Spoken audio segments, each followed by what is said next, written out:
الله من الشيطان الرجيم بسم الله الرحمن الرحيم وقال لهم نبيهم إن آية ملكه أن يأتيكم التابوت فيه سكينة من ربكم وبقية مما ترك آل موسى وآل هارون تحمله الملائكة إن في ذلك لآية لكم إن كنتم مؤمنين فلما فصل طالوت بالجنود قال إن الله مبتليكم بنهر فمن شرب منه فليس مني ومن لم يطعمه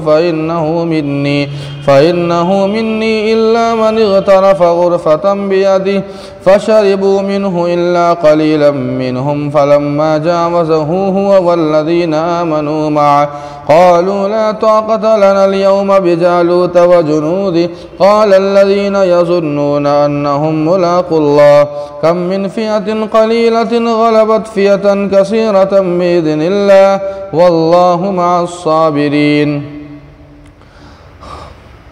اور بنی اسرائیل کو ان کے نبی نے کہا کہ طالوت کی بادشاہت کی نشانی یہ ہوگی کہ وہ تمہارے پاس تابوت سکینہ اور صندوق لاوے گا جس میں تمہارے رب کی طرف سے سامان سکینت اور آل موسیٰ اور آل ہارون کا ترکہ ہوگا جسے فرشتے اٹھائے ہوئے لائیں گے، بے شک اس میں تمہارے لیے نشانیاں ہیں اگر تمہیں یقین ہو۔ چنانچہ جب طالوت لشکر کو لے کر چلے تو طالوت نے کہا کہ بے شک اللہ تعالیٰ تمہارا امتحان لینے والے ہیں ایک نہر کے ذریعے سے، چنانچہ جو اس میں سے پیے گا وہ مجھ سے نہیں اور جو اس کو نہیں چکھے گا تو وہ مجھ سے اور میری جماعت سے ہوگا، مگر ایک چلو پانی پینے کی اجازت ہوگی۔ لیکن سوائے چند کے سبھوں نے پیٹ بھر کر پانی پیا۔ چنانچہ جب طالوت اور ایمان والے آگے بڑھے تو ان لوگوں نے کہا کہ اب ہمیں جالوت اور اس کے لشکر سے لڑنے کی طاقت نہیں ہے، اور وہ لوگ جنہیں اللہ سے ملاقات کا یقین تھا وہ کہنے لگے کہ کبھی چھوٹی جماعت بڑی جماعت پر غالب آ جاتی ہے اللہ کے حکم سے، اور اللہ تعالیٰ صبر کرنے والوں کے ساتھ ہے۔ ناظرین، پچھلے درس میں ہم نے سنا تھا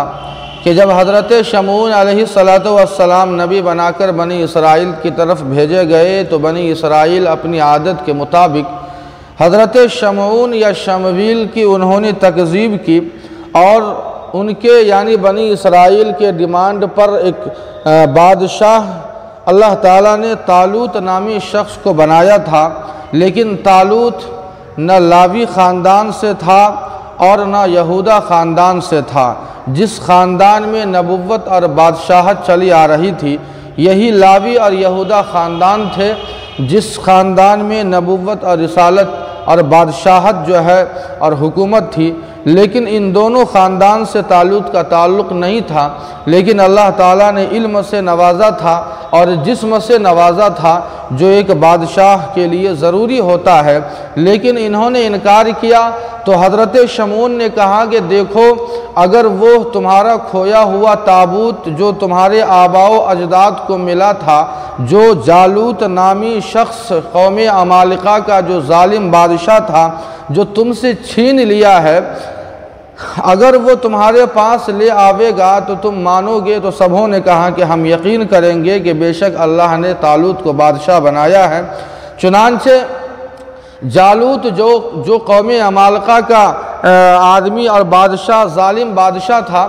اس نے بنی اسرائیل پر ظلم ڈھایا تھا اور جنگ کے ذریعے سے اس تابوت کو، جسے یہودی تابوت سکینہ بھی کہتے ہیں، صندوق کو، جو بنی اسرائیل میں پچھلے انبیاء سے آتا ہوا وہ چلا آ رہا تھا، بنی اسرائیل کے پاس تھا، لیکن جالوت نامی شخص نے اسے چھین لیا تھا۔ اور اس تابوت کی خصوصیت یہ تھی کہ جب بھی جنگ کے لیے بنی اسرائیل یا نبیوں کی قومیں جب کہیں جاتی تو انبیاء اور ان کی قوم اس تابوت کو جنگ کے میدان میں اپنے سامنے رکھتے اور اس کے ذریعے اللہ سے دعا مانگتے، اللہ انہیں کامیابی عطا فرماتے۔ چنانچہ جب جالوت اسے لے گیا تو تقریباً 5 مقامات پر اس نے اس تابوت کو رکھا تاکہ وہ حفاظت سے رہ سکے، لیکن جس جگہ پر رکھا ہے وہاں وہ بستی ویران ہو گئی، وہاں کوئی وبا کوئی اللہ کی طرف سے عذاب وہاں نازل ہوا، مجبور ہو کر اس جالوت نامی بادشاہ نے اسے بیلوں والے گاڑی کے اوپر جو ہے اس نے اس تابوت کو ہکا دیا، اور اس کے بعد فرشتے اس بیل گاڑی جس پر وہ تابوت سوار تھا رکھا ہوا تھا، اس سواری کو بیل گاڑی کی سواری کو لے کر سیدھے طالوت نامی جو بادشاہ تھا بنی اسرائیل کا اس کے دروازے پر لے آ کر فرشتے چھوڑ دیتے ہیں۔ جب بنی اسرائیل نے دیکھا کہ یہ تابوت جو ہمارا کھویا ہوا ایک تابوت تھا، ہماری وراثت تھی، جب یہ ہمیں مل گیا ہے تب یہ تیار ہوئے جہاد کے لیے جالوت سے۔ چنانچہ طالوت نامی شخص تقریباً 80 یا 70 ہزار نوجوانوں کو لے کر وہاں سے چلتے ہیں قوم عمالقہ اور جالوت سے مقابلے کے لیے۔ طالوت نامی بادشاہ نے بنی اسرائیل سے کہا کہ دیکھو بیچ میں ایک نہر اور ایک سمندر آئے گا، ایک نہر آئے گی، اس نہر کے ذریعے اللہ تمہیں آزمائیں گے، اور آزمائش یہ ہوگی کہ چونکہ گرمی کا موسم تھا، گرمی میں عموماً انسان کو پانی کی ضرورت ہوتی ہے پیاس بجھانے کے لیے، تو طالوت بادشاہ نے کہا کہ جو شخص پیٹ بھر کر اس پانی کو پیے گا اس نہر سے، یقیناً وہ نافرمان ہوگا خدا کا، وہ ہماری جماعت میں نہیں ہوگا، لیکن ایک چلو پینے کی اجازت ہوگی۔ چنانچہ وہ نہر کا جب سابقہ پڑتا ہے، وہ نہر مفسرین نے لکھا ہے کہ وہ نہر اردن ہے جو آج بھی موجود ہے۔ جب وہاں سے گزر ہوا تو چونکہ پیاس کی شدت تھی اور سارے لوگوں نے پانی پیٹ بھر کر پی لیا، اور جن لوگوں نے پانی پیٹ بھر کر پیا تھا ان کی پیاس کبھی نہیں بجھی، پیاس اور بڑھتی رہی، لیکن چند لوگ جنہوں نے صرف ایک چلو پانی پینے کی اجازت تھی، ایک چلو پانی انہوں نے پیا۔ مفسرین لکھتے ہیں کہ 70 یا 80 ہزار کی جماعت میں جو وہ چند لوگ جو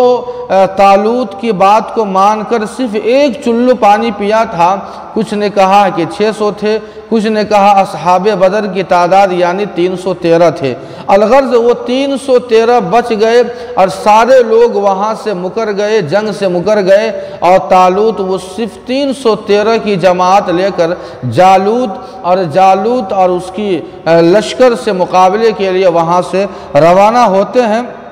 اور وہ اس کے علاوہ یعنی 313 کے علاوہ جتنے بھی تھے وہ سارے لوگ چونکہ پانی پیٹ بھر کر پیا، اللہ کے حکم کی نافرمانی کی، جنہیں طاقت نہیں رہی کہ اب ہم ہمت وہ ہار گئے کہ ہم جالوت سے مقابلہ کر سکیں۔ ایک بات اس سے یہ معلوم ہوئی کہ انسان جب اللہ کے حکم کی نافرمانی کرتا ہے تو اسے نیک کام کی توفیق نہیں ملتی، وہ پست ہمت ہو جاتا ہے، بزدل ہو جاتا ہے اللہ کی نافرمانی کرنے سے۔ اوپر میں جو تابوت سکینہ کا واقعہ پیش آیا ہے، اس سے ایک بات یہ معلوم ہوتی ہے کہ انسان اگر متبرکات یا متبرک شخص کے وسیلے سے اگر دعا مانگے کامیابی کے لیے تو اللہ اسے ضرور سنتے ہیں۔ اسی لیے آپ کو شاید آج ہندوستان کی تاریخ اور آزادی کی تاریخ معلوم ہوگی کہ جب ہندوستان کی آزادی کا معاملہ چل رہا تھا تو ریشمی رومال کے نام سے ایک تحریک شروع ہوئی تھی۔ وہ رومال جو حضور پاک صلی اللہ علیہ وسلم کے رومال سے متصل وہ کپڑا تھا، اسی کی نسبت پر تحریک آزادی شروع ہوئی تھی جس کا نام تحریک ریشمی رومال پڑا تھا، اور اسی نسبت پر اللہ تعالیٰ نے کامیابی یعنی آزادی عطا فرمائی۔ تو 313 کا اب جالوت سے مقابلہ ہونے والا ہے، اور انشاءاللہ اس کا واقعہ آئندہ سبق کل آئے گا۔ اللہ پاک ہم سبوں کو عمل کی توفیق عطا فرمائے۔ وما علینا الا البلاغ۔